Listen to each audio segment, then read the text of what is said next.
This digital painting is based on a picture taken by a Colombian photographer called Marcela Giraldo. She was walking the streets of Medellin's downtown when she saw this little girl from the Embera tribe begging for money along with her family. The strong and deep expressions of her face made the artist capture the indigenous girl's portrait. I have always felt a special connection with kids and their emotions, so Marcela and me decided to work together in this project. She will capture her soul on the streets, and I will paint her back in the jungle where she belongs. This year, a horrible headline made national news. An indigenous girl went to pick up some fruits in the forest when she encountered 7 Colombian soldiers. 6 of them raped her, while the seventh kept guard.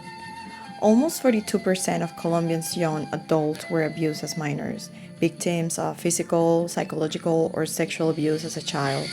Surveys give more insight in the extremely high prevalence of sexual violence against children in Colombia, where, according to the medical examiner's office, meaning only the reported cases, one child is raped every 20 minutes. In the United States, it happens every 9 minutes. These numbers are extremely horrifying. As an artist, more than colors and shapes, I create to capture human emotion. And as a woman and a mother, I feel the urgent call to raise my voice and brushes against these monstrous acts. This is the reason I chose this painting, the concept and the elements on it. Both girls, the street beggar and the rape victim, are from the same tribe, the Embera.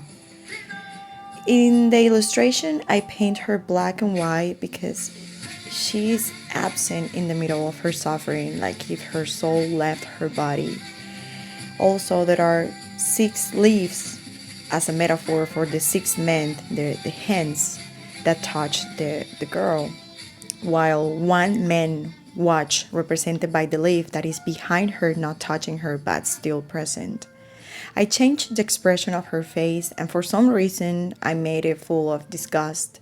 Luckily, the little girl survived the attack. I don't believe in coincidences, but I do believe in my intuition.